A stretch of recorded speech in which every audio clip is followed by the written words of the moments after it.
Today I'm going to read you the story of Aurora, which is titled like this. Immediately after I paid off my house, my brother's wife declared it family property and tried to move in with 2 kids. "We're going to live here," she said, and my family agreed. So I said a few words that made her cry. "Well, let's go." My name is Aurora, and I'm 34 years old. I'm just a regular woman who loves getting her hands dirty in the soil. I've been obsessed with gardening since I was a little kid. While other girls were playing with dolls, I was outside digging holes in my mom's backyard, trying to plant everything I could get my hands on. My parents thought it was just a phase, but it never went away. When I turned 18, I knew exactly what I wanted to study. I went to college for landscaping and horticulture. My parents weren't thrilled about it. They kept asking me if I was sure I didn't want to be a teacher or a nurse like other girls. But I stuck with it. I loved every single class, even the boring ones about soil composition and plant diseases. After graduation, I worked for other landscaping companies for a few years. I learned a lot, but I always felt like I could do things better. My bosses were nice enough, but they didn't have the same passion I had.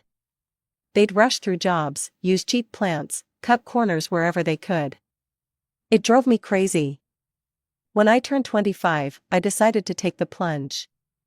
I used every penny of my savings to start my own landscaping company. It was terrifying.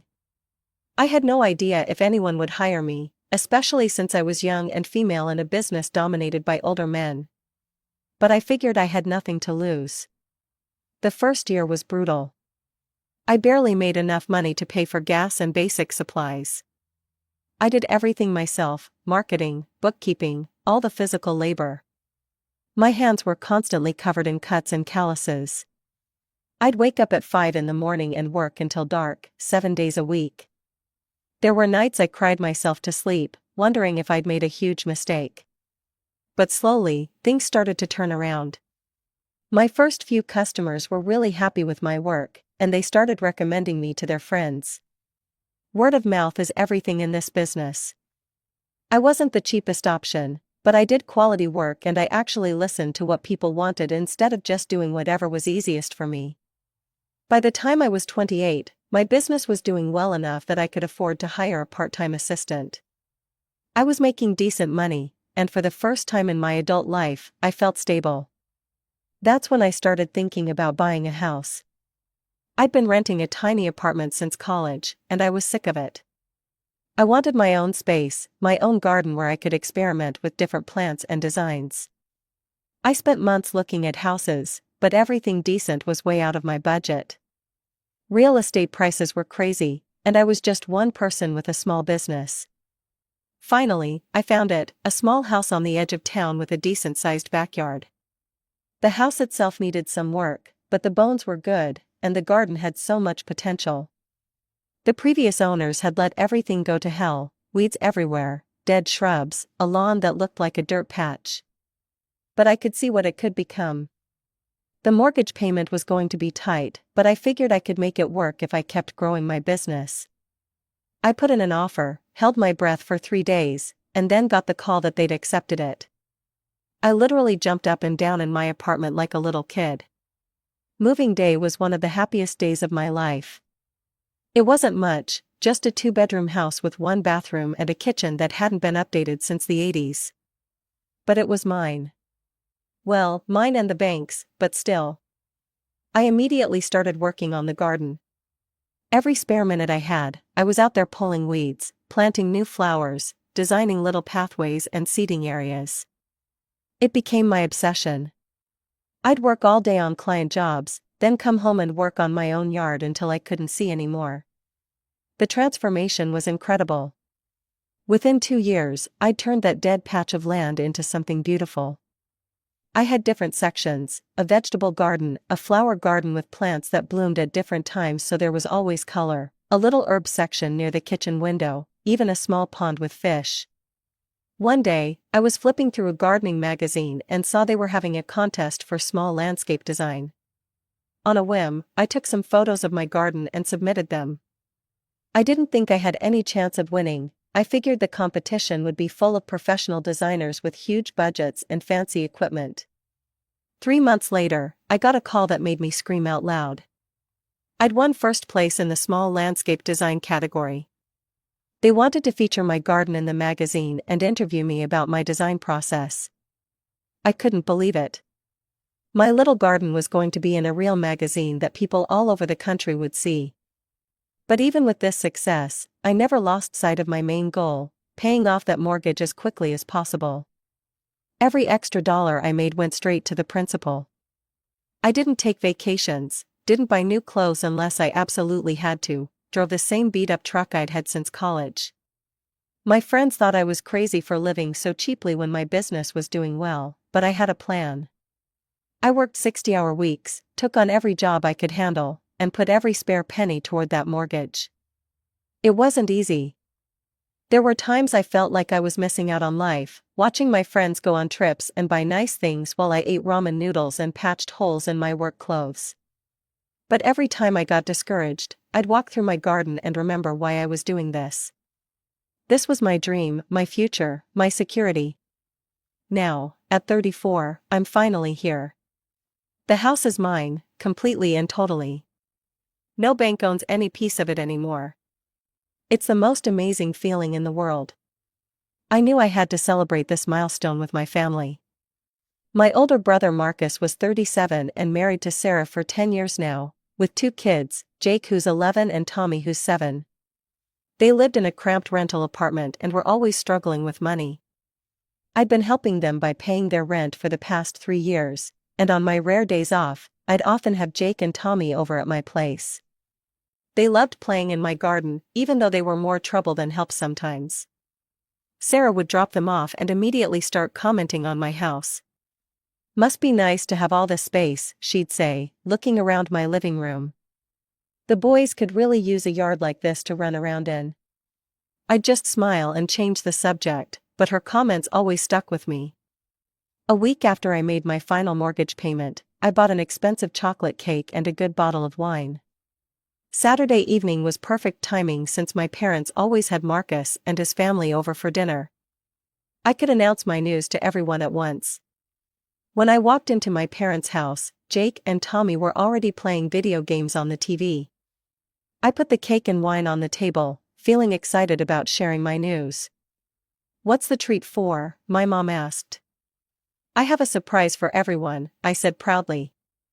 My mom waved her hand. "Everyone needs to eat first." We sat down to dinner, and throughout the meal, Sarah kept complaining about their landlord raising the rent and how cramped their apartment was. My parents nodded along sympathetically. Finally, I managed to get everyone's attention. "My news is that I finally paid off the mortgage on my house. It's completely mine now." The entire table went dead silent. You could hear the kids' video game beeping in the living room, but nobody at the table said a word for what felt like forever. My mom was the first to speak. "Oh, well, that's nice, honey." But her voice sounded flat, like she was reading from a script. Marcus just grunted and kept eating. Sarah's face went through about 10 different expressions in 5 seconds. First surprise, then something that might have been anger, then fake happiness, then back to anger. "Well, congratulations," Sarah finally said, but it was obvious she wasn't happy. "But honestly, it doesn't seem fair. You don't have a husband and children like we do. You're lucky you could get your own house while we're stuck in a rental apartment with kids." I tried to stay calm. Actually, I wasn't lucky at all. I worked incredibly hard to build my company, buy this house, and pay off the mortgage. I sacrificed everything for 9 years. Sarah suddenly threw her fork on the table with a loud clang. "Your family, Aurora. That means your house is family property. Marcus and I can claim that house." I was shocked by such twisted logic and pure arrogance. "It's my personal property, no one else has anything to do with my house." But Sarah wouldn't let up. She started sobbing dramatically and turned to Marcus. "Your sister is being so selfish. We need to think about our children. Jake and Tommy need to grow up in a house with a yard, not in this cramped apartment." Marcus nodded his head. "She has a point, Aurora." I couldn't believe what I was hearing. I turned to my parents, expecting them to defend me and set everyone straight. But my dad spoke up, "Sarah's right, honey. They need the house more than you do." My mom nodded in agreement, "You have to think about the children." I laughed incredulously, "Where exactly do you think I should live?" "We'll move into your house," Sarah said matter-of-factly, "and you can rent an apartment or something." Marcus jumped in, "You earn good money, Aurora. You have a high income. You'll be able to buy a new house quickly." Then the three of them, Marcus, Sarah, and my parents, started talking among themselves like I wasn't even there. They began discussing how wonderful it would be when Marcus and his family moved into my house.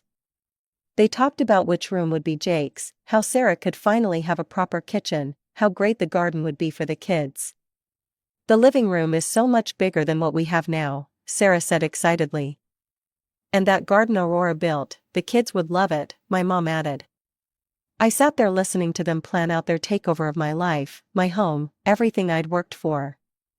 They were dividing up my house like I was dead, and they were reading my will. I couldn't take another second of it. I slammed my hand on the table so hard that the plates jumped. "I am not giving my house to anyone." I stood up, my chair scraping against the floor. "It's my property, my hard work, my sacrifice. This has nothing to do with any of you." Everyone stared at me like I was the crazy one. Like I was being unreasonable for not wanting to hand over my home to them. I grabbed my purse and the wine bottle I'd brought. "I can't believe you people." "Aurora, sit down," my dad said sternly, "we're just trying to do what's best for the family." "What's best for the family?" I repeated. "What about what's best for me? What about the fact that I worked myself to the bone for this?" Sarah was still crying. "Think about Jake and Tommy. They're your nephews." "I'd been thinking about them for 3 years while I paid your rent," I shot back. I headed for the door, but I could hear them continuing their conversation behind me like nothing had happened. "She'll come around," I heard my mom say, "she just needs time to think about it." "The house really would be perfect for us," Sarah said, her tears magically gone. I walked out and slammed the door behind me. As I got in my car, my hands were shaking with anger and disbelief. These people, my own family, had just tried to steal my house from me. They'd turned what should have been the happiest day of my life into a nightmare. The drive home felt like a blur. I kept replaying the conversation in my head, trying to figure out how it had gone so wrong so fast. How could my own parents think it was okay for me to just hand over my house? How could Marcus sit there and nod along while his wife demanded my property? As soon as I got home, my phone started buzzing nonstop. Call after call from my family. I ignored every single one. Then the text messages started flooding in. I didn't want to read them, but I couldn't help myself from checking when I got inside my house. From my mom, "Aurora, you're being very selfish. Family comes first, call me back." From my dad, "Your mother is upset, you need to apologize and do the right thing." From Marcus, "Stop acting like a child, we need to talk about this reasonably." From Sarah, "I can't believe you would put your own wants above your nephew's needs, shame on you." I deleted every message without responding. I thought surely after a few days they'd realize how crazy they were being and apologize. But I was wrong. For 2 weeks, the calls and messages kept coming. Each one made me angrier than the last. The funny thing was, for the first time in years, I had a completely peaceful weekend. Sarah didn't bring Jake and Tommy over like she usually did. Honestly, I was relieved. I could finally relax in my own house without worrying about kids tracking mud through my clean floors or accidentally breaking something. But my peace didn't last long. On Tuesday afternoon, I was in my office going over estimates for upcoming jobs when my secretary knocked on my door. "Aurora, your mother is here to see you." My heart sank. I should have known she wouldn't give up that easily. Send her in, I guess. My mom walked into my office wearing her sweetest smile, the one she used when she wanted something. She sat down in the chair across from my desk and folded her hands in her lap. "I wanted to talk to you about the house situation. I think you're being a little hasty in your decision." "Hasty?" Mom, it's my house, I bought it, I paid for it, I live in it. There's no decision to make. But Aurora, think about Marcus and Sarah. They really need this. You've been so successful with your business. She gestured around my office, look at all this. You could easily afford to buy another house. I stared at her in disbelief. Do you have any idea how hard I worked for this? I didn't go on vacation for 9 years. I drove the same beat-up truck, wore the same old clothes, ate ramen noodles for dinner so I could put every penny toward that mortgage. I know, sweetheart, but you're in a much better position than Marcus and Sarah. They have children to think about. And what about me? What about what I want? What about the fact that I love my house and my garden? My mom's face got that stubborn look I remembered from childhood. Aurora, you're being selfish. Family should help family. You should be generous because you've achieved so much. That word, selfish, they kept using it like it was some kind of weapon. Like wanting to keep the thing I'd worked my entire adult life for made me a terrible person. Mom, I need you to leave. I stood up and walked to my office door. You should be ashamed of yourself for playing favorites with your children like this. She gathered her purse and stood up, her face red with anger. You're making a big mistake, young lady. This family won't forget how you've acted. Good, maybe then you'll leave me alone. She stormed out, and I could hear her heels clicking angrily down the hallway. A week later, my phone started ringing with calls from relatives I barely talked to. My Aunt Carol from 2 states over, my cousin Mike who I hadn't seen in 5 years, even my great-uncle Henry who I'd only met at weddings and funerals. Aurora, honey, your mother called me, Aunt Carol said. She's very worried about you. She says you're not being very nice to your brother and his family. Did she tell you they want me to give them my house? There was a pause. Well, she mentioned that they need more space for the children. Would you give your house to someone else, Aunt Carol? Another pause. Well, that's different. That's not the same situation at all. How is it different? She couldn't answer that question. None of them could. Cousin Mike hung up on me when I asked him the same thing. Great-uncle Henry mumbled something about needing to go and ended the call. It was clear my mother had been calling everyone we were related to, spinning some story about how I was being cruel and selfish. She was trying to turn the whole family against me. The manipulation was unbelievable. 2 more weeks passed. I thought maybe they'd finally given up when the calls stopped coming. I was actually starting to feel normal again, focusing on my work and enjoying my house in peace. Then Saturday morning happened.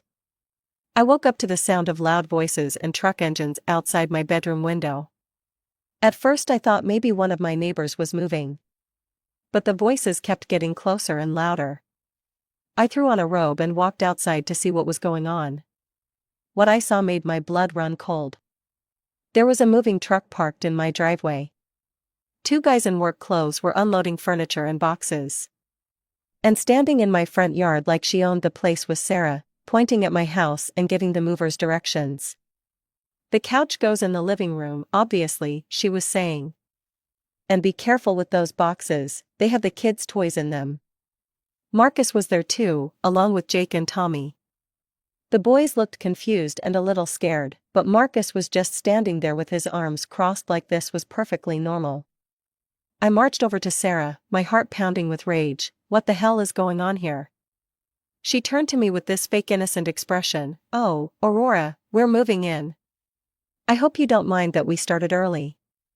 Moving in? Are you completely insane? Marcus walked over, trying to look calm and reasonable. Aurora, don't make a scene. We talked about this. Just let us bring our stuff in, and we can work out the details later. We didn't talk about anything. I told you no, this is my house. Sarah stepped closer to me, and I could see the manipulation in her eyes. Aurora, we terminated our lease. We have nowhere else to go. She called the boys over. Jake, Tommy, come here. The kids walked over, looking uncomfortable. Aurora, Sarah said in a loud, dramatic voice, surely you wouldn't dare kick your own nephews out into the street, would you? I looked at Jake and Tommy, then back at Sarah. She had this smug smile on her face, thinking she'd cornered me. But she'd made one big mistake, she'd underestimated me. I turned to the movers and spoke loud enough for everyone to hear. "Excuse me, gentlemen. You're on private property without permission. This is illegal trespassing. If you don't leave immediately, I'm calling the police and you'll all be taken to the station." The movers stopped dead in their tracks. One of them looked at Marcus. "Hey man, you said this was your sister's place and she was okay with it." "She is okay with it," Marcus said quickly. "Aurora, stop being dramatic." "I am not okay with it," I shouted. "This is my house and you have no right to be here." The movers looked at each other nervously. They'd obviously been in situations like this before. Without another word, they started loading the furniture back onto the truck. "No, wait," Sarah screamed at them, "don't listen to her. We paid you to move our stuff." But the movers weren't stupid. They could see this was a family dispute and they wanted no part of it. Within minutes, they had everything back on the truck. Sarah was furious, she started yelling at me, calling me selfish and heartless. Marcus tried to grab my arm. "Aurora, be reasonable, we're your family." I pulled away from him. "Get off my property, now." Sarah wasn't done, she marched up to my front door and started kicking it, screaming about how unfair I was being. "I'm calling the police right now," I said, pulling out my phone. "You have 30 seconds to get off my property." That finally got through to them. Marcus grabbed Sarah's arm and dragged her away from my door. They loaded the kids into their car and drove off, Sarah still yelling out the window at me. Half an hour later, my phone started ringing. My parents, of course. I didn't answer. They left angry voicemails, but I deleted them without listening. That evening, I got a text from Marcus. "You owe us money for a new apartment. Because of you we have nowhere to live." I actually laughed out loud when I read it. I texted back, "From today on, I won't help you with anything. Not 1 cent, figure it out yourself." More angry messages came flooding in, but I deleted every single one without reading them. A couple weeks passed peacefully. I was working on a big landscaping project for a new shopping center when I came home one evening and saw something that made my heart stop. My beautiful garden had been destroyed. Plants were ripped out of the ground, flowers were trampled, my carefully designed pathways were torn up. Someone had taken a shovel or something and just destroyed everything I'd worked so hard to create. I almost cried looking at the damage. Years of work, ruined. I had my suspicions about who did it, but I needed proof. I rushed inside to my laptop. I'd installed security cameras around my property a few years ago after some break-ins in the neighborhood. My family didn't know about them. I pulled up the footage from earlier that day and there they were, Marcus and Sarah, clear as day. The video showed them systematically destroying my garden, Sarah laughing as she pulled up my prize-winning roses. I uploaded the video to my phone and drove straight to my parents' house. I didn't call first. I just walked right in. The whole family was there, my parents, Marcus, Sarah, and the kids. My mother looked up in surprise. "Aurora, what are you doing here?" I could see Sarah trying not to smile, she was enjoying my anger. "Someone destroyed my garden today," I said calmly. Sarah shrugged with fake innocence. "Oh no, that's terrible. There are so many troublemakers around these days." "Yes, there are," I agreed, "that's why I'm going to the police to find these criminals. Especially since I have it all on video." I held up my phone and played the footage. You could clearly see Marcus and Sarah's faces as they destroyed my property. The color drained out of both their faces. My parents stared at the screen in shock. "I'm going to sue you both," I said.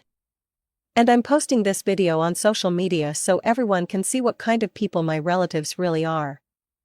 "Aurora, please," my mother begged, "don't do this to the family." "Don't do what?" "Don't seek justice for my destroyed property? Don't show people the truth about what they did?" Marcus finally spoke up. "Aurora, we can work this out.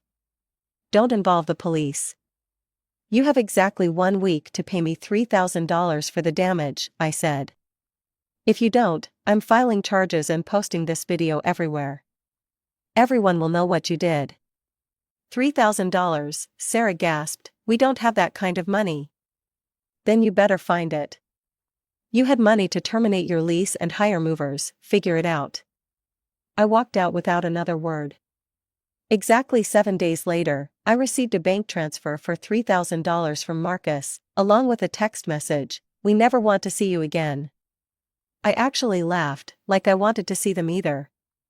It's been a couple months since all this happened. I used the money to restore my garden, and it's more beautiful than ever. My business is thriving, I'm making good money, and I finally have peace in my life. I heard through mutual friends that Marcus and his family moved in with my parents. Apparently they're all miserable, complaining about how cramped it is with 6 people in a 3-bedroom house. My parents are constantly stressed about the extra expenses, and Sarah is driving everyone crazy with her demands. But honestly, I don't care anymore. Sometimes I sit in my garden in the evening, watching the sunset and listening to the birds. I think about how different things could have been if my family had just been happy for me, if they'd celebrated my success instead of trying to take it away. But then I realize I'm better off without them. I'd rather be alone in my beautiful house than surrounded by people who only see me as a source of money and free stuff.